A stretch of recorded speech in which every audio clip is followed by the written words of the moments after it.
Well, I grew up in Silver Springs, Maryland, which is on the north point of Washington, D.C. So where I grew up was only a mile or two to the District of Columbia.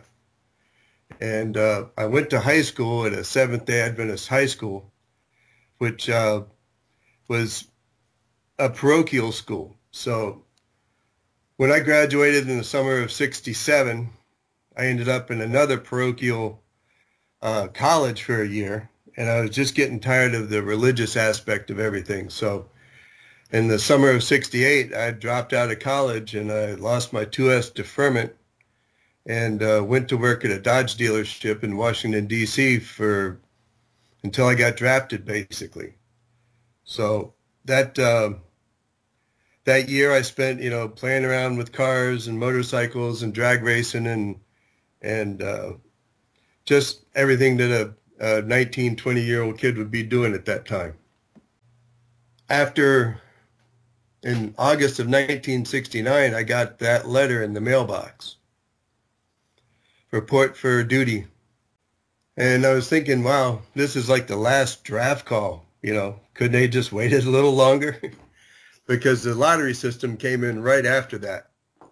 If I'd have survived that last draft call, the lottery number I got was 226. And looking back, they didn't call anybody after 195 in my neighborhood. So I would have probably missed the whole thing. But that's not the way it worked out. So now I'm being inducted at Fort Bragg. I end up, I got changed to 1AO, which is a conscientious objector status. And that was based on the church's position of non-combatancy, and had it all worked out with a selective service board. So everybody at my school that got drafted basically was a conscientious objector unless they waived the O. And most everybody I knew that went in the Army was a medic. It's all you could be with a conscientious objector status on you. So, it wasn't real popular at Fort Bragg, and I got shipped off to Fort Sam Houston where they trained the medics. Well, they were really confused what to do with a bunch of like 200 conscientious objectors down there. I had a smoky-topped drill sergeant, Sergeant Pagan, and he was hellfire and brimstone, and everybody else was, non-vets just back. We saw no training with weapons of any kind. In fact, we had to sign a waiver that we would even take hand-to-hand combat instruction, which was pretty light. And like I said, they didn't know what to do with us there. The Seventh-day Adventists got off on Friday night and didn't have to come back till Sunday because they didn't want to infringe on anybody's religious rights. And then the Quakers, the Mormons, and everybody else that had the conscientious objector status worked into their background, they didn't have to be there on Sundays. So it was like almost a weekly job. You train from Monday to Friday and then you leave and come back. It was really kind of weird. We had a couple of guys that got out of the Army just because they wouldn't train at all. They got their complete objector status. This one guy, you couldn't intimidate him or do anything or yell at him. The drill sergeant even went hoarse yelling at this kid. And he finally just, they just packed him up and said he was not suitable for service and sent him home. So it was an unusual place, basic training, no weapons. You basically learned how to give each other shots and bandage each other and start IVs and, not like today's combat medic. I think they're almost like doctor's assistants or something, or EMTs. We were just basically bandage them up, put them on the helicopter, and hope they survive, which they usually did for the better part anyway. We found out that we'd be going, well, you suspect it, but one night at the mess hall, Sergeant Pagan came out and with his clipboard and told us anybody's name that fell between the letter A and the letter M was going to Vietnam. And the other guys were all going to Germany except for the one guy with the Z. He was going to Hawaii. And they all started laughing and looking at us, pointing at us like, well, we'll see you guys later. And then Pagan came in and said, well, don't laugh too hard because you'll be rotating in there in 6 months to replace them. So that kind of shut everybody up. But it was a fairly ominous afternoon. When, it was around Thanksgiving, I think we finally got the word. And then they gave us like 45 days leave. And I ended up in Vietnam 46 years ago on March the 5th, 1970.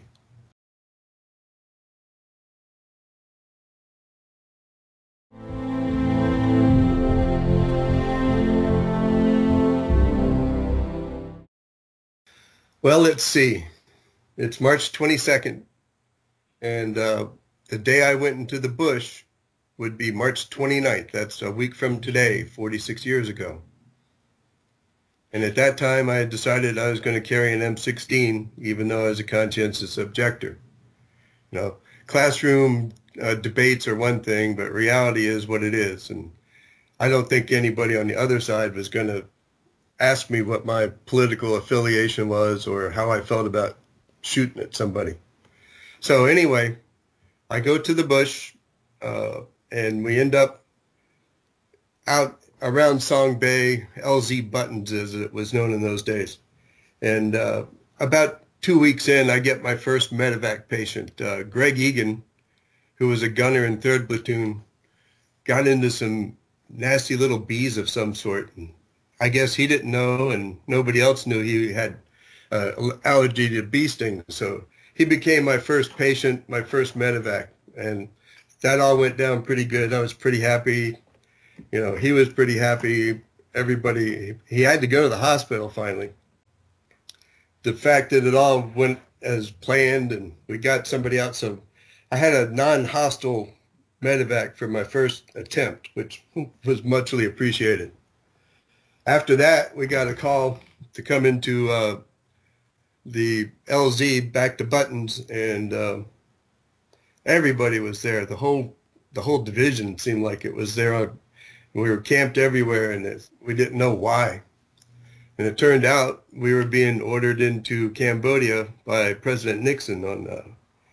So we got weapons that we didn't carry normally, like law rockets and recoilless rifles and extra ammo and a lot of new stuff. And before you know it, on May 5th, we made about a 35 helicopter combat CA about 15 miles into Cambodia. I think we left from Loc Ninh and we went straight in around the Fishhook area, north of Parrotspeak. So we're out there, in a new terrain. It's like flat and wide open with big grassy fields. We called it the golf course after a while because it was really humping, except it was really, really hot. So one night we're set up in this thicket. There's these clumps of trees all around, and then there'd be a big wide open plain, and we set up on this road, and we put out our automatic ambush on both our trail in and the incoming road towards our position. And we set up, we did, our normal dinner and whatever, and about dark 30, we start seeing like all these flashlights coming down the road. I'm going like, wow, this is going to be really crazy. It's like, in Nam, we didn't really see anybody very often, and here we are in an open field and we're just watching them come down the road at us. And about, 10 minutes later, they tripped our automatic ambush, and it was just crazy all night. We were throwing grenades at people running around or moaning and groaning and dying out there. It was pretty crazy. And so the next morning, we go out there and there's like pieces of 9 bodies laying there all over the ground, because we had 2 claymores and I think a Willie Pete and a couple of frags all tied together, and it was a big boom when it went off. There was one survivor that we found, and we got him out sort of ungracefully under a Huey and a jungle penetrator. I think he bounced off a couple of trees as he left. But that was probably the first big kind of combat I saw. And it was so surreal to sit there and watch it. You wanted to put your fingers in your ears. A couple weeks later, or a week or so later, we found a great big cache motor pool. That's what we were supposed to be finding, like going in and finding all the supplies and, you know, breaking up the supply chain for these guys. And so second platoon calls in and says, well, we found a whole bunch of trucks and a garage and ping pong and generators. So the whole company moves over there and we find, you know, trucks in various states of repairs, some American Jeeps, some Land Rovers, just all kinds of things. So as I got to looking around, I felt kind of home again. I was back in a dealership, so to speak. So what happens next, I guess we set up there for the night or two, and I started tinkering with some of the trucks. And next thing you know, I got this one running, got that one running, got another one running. I wasn't real familiar with diesel at that time, but I knew the principle, and found that a couple of the big trucks were only missing some like filters on them. So I plugged those lines up and got the platoon to basically a whole platoon of guys, or as many as we could get, to push the trucks, and we got them jump started. So all the supplies that we found there, we got stuck in the trucks: bicycles, rice, tools, generators, welders, and we make this big long convoy over to LZ Evans. And it was a pretty crazy day. I mean, we've become a mechanized unit instead of a bunch of grunts on the ground. So we took the trucks over to Evans, and what they didn't want, we blew them up, and what was salvageable went to Benoit under a big Chinook or something like that, you know, and they were all gone. And I think we kept a couple of trucks for a day or so and did a little truck driving instead of walking. But that was a pretty crazy experience. So we spent the next, I don't know, 4 or 5 weeks in Cambodia, and finally got the message that we needed to be out of there by June 30th. That was the end of the incursion.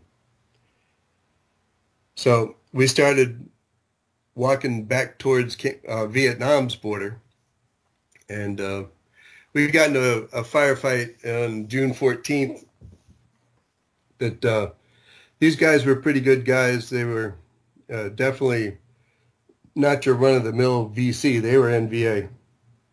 And first platoon was on point that day, and they started the firefight. And it got pretty crazy.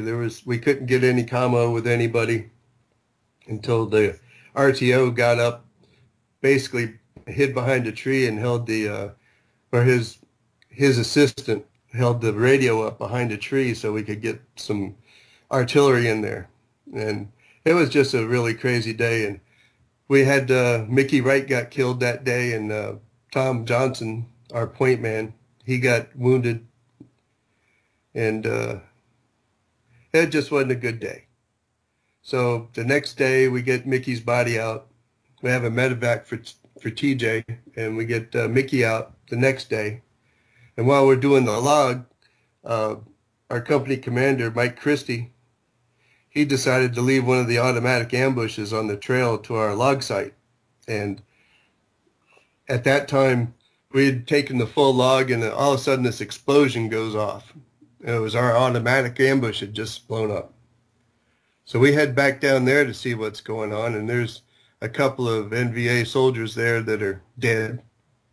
One with a B-40 or RPG rocket launcher and several rounds, and the other guy just with his basic AK. So we figured they were going to follow us in and shoot us up during log day, but their party got spoiled that day. So now we're headed back, and we go back through the bunker complex, kind of where we had the firefight the day before, and we find a bunch of like 10 freshly dug graves that evidently we had some success the day before, and we felt a little better, but that was the first KIA while I was in the company. So now we're in mid-June, and we're still doing search and destroy in Cambodia, headed back towards the border. And we get this call on the 29th that we need to pick up the pace a little bit. So we start moving a little faster across the golf course out there. Big, wide open terrain. I mean, it was flat. You could walk as hard as you wanted or as fast as you could carry your rucksack that day. But anyway, we get reporters coming in from Reuters and the Chicago newspapers and the Baltimore newspaper, and a film crew even come in to cover us coming out of Cambodia. It seems we're the last company out. So we thought that would be cool, our 15 minutes of fame. But we can't get across the river. We can't find a place to cross. And we couldn't get helicopters because they were too busy getting everybody else out of the country. So eventually, one of the loach pilots spots a tree that's down across the river. And it's a great big old tree, like a mahogany tree or something like that. And it had fallen from Cambodia into Vietnam. So that became our bridge back into Vietnam. So here we are, you know, on TV somewhere, in some news report, I'm sure, you know, and these people are interviewing Mike Christie, and the kid from Chicago had his paper over there talking to him. I think his name was Tootie. And then everybody's there. There's, you know, Army photographers and everything, and we're shinnying across this bridge, hoping we don't fall in and drown in the river below. So anyway, we get out on June 29th, and we go set up outside of Fire Support Base Thor, which is about 500 yards inside of Vietnam. It was a fire base we had actually built at one point, and then we went back into Cambodia. But so we're setting up about 1,000 yards outside of the fire base in a tree line, and we're pretty lax. You know, we're having a good time. We got out of Cambodia with really only one death, which wasn't too bad, you know, considering some of the other stories I've heard. But we're sitting there. We all go to bed, waiting for the choppers to pick us up the next morning. And about 4 o'clock in the morning, the mortar tube on the fire base lights up and starts firing mortars. Well, 3 of their mortars didn't go as far as they thought they were going to, and ended up being short rounds and hit right in the middle of our CP. And it was 2 of them were tree bursts, and the 3rd was a dud. And the shrapnel just went everywhere. We had 2 guys killed, Mike Waters and Merle Dentino got killed. Denny, we called Denny Dentino, because Merle was kind of, yeah, whatever. But anyway, those 2 guys got killed almost immediately. We had no radio commo. There was 27 guys wounded. And I had one guy in my platoon, his right tricep was pretty much blown completely off. And, you know, when you see that kind of carnage, you go like, wow, and he's bleeding all over the place, you know. So I put bandages on him. I think I put two bandages in the wound, and then pressure dressing on the top. And then I carried Ringer's lactate, which is a blood expander, in my rucksack. So I got a bottle of Ringer's out, and I set him up on an IV. Gave him a couple shots of morphine, and he didn't really know what happened after the morphine took effect. But it was crazy. We couldn't get any support from the fire base until it got light, because they thought we were under attack. So we couldn't get any choppers in because the LZ wasn't secure. So we spent a couple of hours just bandaging everybody up. Second platoon leader, Craig Troop, had most of his right foot blown off, which he managed to save over the years. The head medic, sucking chest wounds. One of the medics in 2nd platoon, he took a nick in the knee. I took a couple of pieces of shrapnel in one in my shoulder and one in my right butt cheek. And and didn't even realize it. It was just so chaotic and so adrenaline full, and it was just crazy. So we had a friendly fire incident, is what they termed it, but you'll never find any report of it anywhere. I've gone to asked the National Archives to give me the box that has that time period in it, which doesn't seem to exist somehow. Nobody knows where that box went. None of those after action reports or any of those things seem to exist for that time period of like May through July for the 1st Cavalry Division at the National Archives. So I'm kind of miffed about that whole thing. They just swept it under the rug. Let's preface this with my entire duty station was in Vietnam. I did basic AIT, leave, NAM, and then I got a 180-day out, early out when I got back. I actually extended my tour 53 days over there to get out when I got back. So everybody that I would say, I met in Charlie Company in 3rd Platoon, the radio operator, his name was Gene Tetzlaff, who's recently, I guess he died about 10 or 15 years ago. I was trying to find him so I could thank him. He took me under his wing when I got there in the bush and showed me the ropes and how to cook my meals and all that stuff. So he was really important.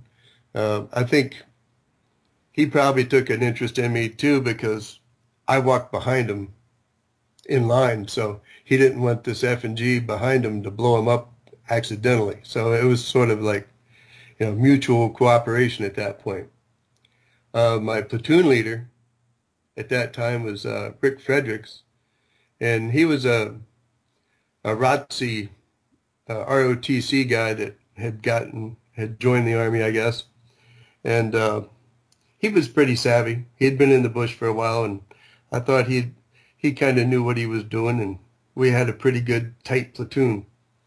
And one other thing I found out later on, I didn't know at the time, was that Mike Christie, who was my captain at that time, the company commander, because we were working company size while we were in Cambodia, he was a Marine, also a Ranger and Special Forces, and I'm going like, wow, that was really cool. I drew somebody that knew what they were doing. He'd been a Marine and had done a tour as a Marine, and then came back and went to OCS and went on to command our company.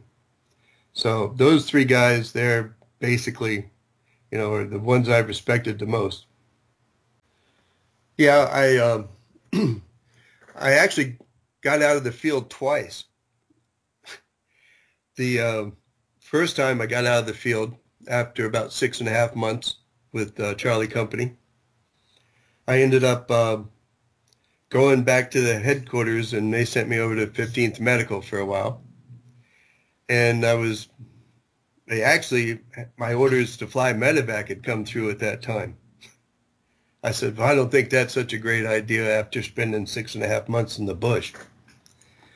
So while I'm trying to get those orders belayed, I get a call back from Charlie Company that the medic that originally replaced me had developed an allergy, and his eyes had swollen shut while he was in the field. So I had to pack up and go back out to the bush for a couple of more weeks while they found another replacement.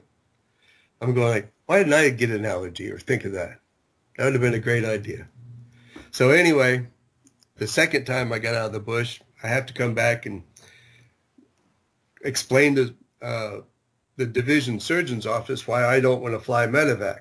I said, well, I've already been in the bush for 6.5, going on 7 months now. I don't want to get shot at anymore. So as things progressed, I ended up talking to Colonel Becker. He was the division surgeon himself. And we were talking for a little while, and come to find out we were both from the state of Maryland, so I had a foot in the door. He goes, well, can you type? I said, yeah, I took 2 years of typing. and I'm not real good, but I can get it done. He goes, how about I need a driver? I said, well, I'm your guy. I said, I'm a motorhead. I'm a gearhead from back in the world. And he goes, well, I'd really like to have my Jeep 24 hours a day. I said, well, I'll go down to the motor pool and PM your Jeep for their sergeant down there, and we'll see if we can't work something out. So after all was said and done, I had the Jeep up on the grease rack down there, and I think out of the 47 or 48 grease fittings that were on the Jeep, I found 46 of them. And that impressed the hell out of the sergeant at the motor pool. In fact, I think he wanted me to come down there and go to work, but the colonel went out, and I ended up being the colonel's driver, which was just gravy train. So all I had to do was break starch, put on my spit shine boots, and look like a strack trooper. And next thing you know, my job was getting rid of Colonel Becker at 6:45 up at the command center. I dropped him off every day, and he disappeared. And unless we had some, errands to run, we did what we did at the division surgeon's office. We were like the sanitarian, the entomologist.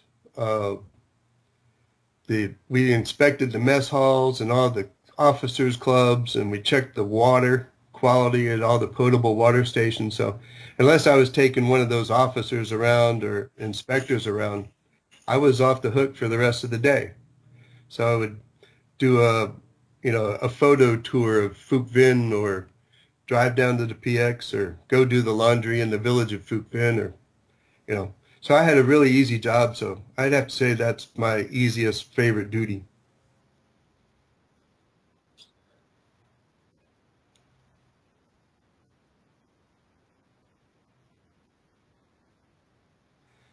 Well, that's true. Of course, I was following a direct order.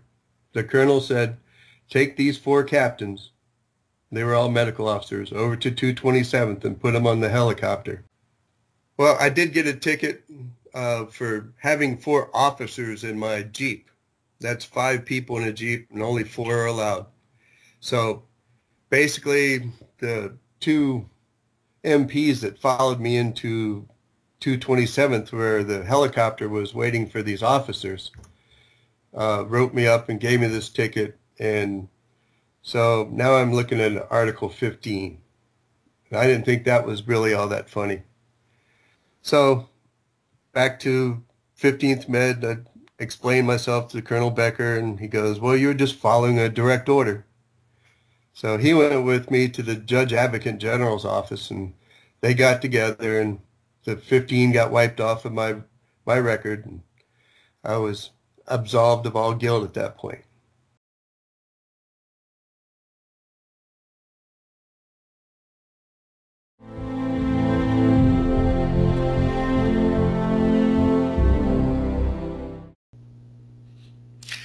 Tell me about the company reunions that the company now has every couple of years. Well, I went to my first one in 2010, which would have been 40 years later. The reunions were started by the original Charlie company that went over on the ship and came off the beach up in Vung Tau or someplace, on a landing craft. They were former airborne guys. They wore airborne tab over their first cavalry. They trained as a unit for a couple of years and went over as a unit. So they were, all good friends and good buddies. And it was kind of funny, though, because us being air mobile and them being airborne, there was some tension there. Plus we were draftees, and we were from the class of, 69 or 70 or something like that. So I guess, we kind of had 2 reunions the first year in 2010. However, through TWS, we were able to find about 17 people from my time period. I hadn't seen any of these guys in 40 years, including Mike Christie. There was several guys that came from the Midwest they'd never even seen the ocean before, and we were in Myrtle Beach. I thought that was kind of funny. You know, it was a pretty good time, even though there was the airborne, air-mobile tension was kind of an issue. But I think everybody got along okay and had a pretty good time. I think the one thing that tied us together was in 3rd Platoon we had David Osborne, who was on his 3rd tour. He was with those guys originally in Charlie Company, and so they gave him Charlie Company when he came back in 1970 and joined 3rd Platoon. Unfortunately, David didn't make it. He got killed on August 23rd of 1970 by a sniper. Well, let's see. I think, I just think when you look at it at the point where, you went over pretty much by yourself and came home by yourself, in my time period. I got on an airplane in Benoit and flew all the way to Fort Dix, New Jersey, and I was out of the Army 14 hours later. And I think that's just that's a real culture shock to go from being in Benoit and then being in Fort Dix in 23 and a half hours we flew. And I just think that's the culture shock of that, coming home by yourself as opposed to coming home as a unit, it really makes a big difference. And I think, that's probably where a lot of isolation comes from for everybody that, went over there and came back by themselves. It's kind of weird, but sobering, or, when you look back on it, you really can't explain it very well. Nobody here really understands it either. So it's, I went back to my job at the Chrysler dealership. Everybody just kind of acted like I'd been there the whole time. They didn't even know what I'd been doing. Would you say that there are any lasting negatives about your time in Vietnam? Definitely. I wake up a lot, almost every day, and think about something, that occurred over there. I live here in Florida now, so in the middle of the night when that flash of lightning goes off, it's like a trip flare. You're awake now. And the difference between thunderstorms and lightning is if I know a thunderstorm is coming and I know the lightning is coming, that's one thing. But when you're asleep at night and that lightning goes off and that big flash before the boom goes off, it's just like a trip flare and a claymore. So the rest of that night's kind of shot in the shorts. And then, just actually lately, though, with the Afghan and Iraq experience, I think that we're starting to get a little more credo, as Vietnam vets. So that's the only good thing I can think of, that we're starting to feel like maybe we're not hated so much these days.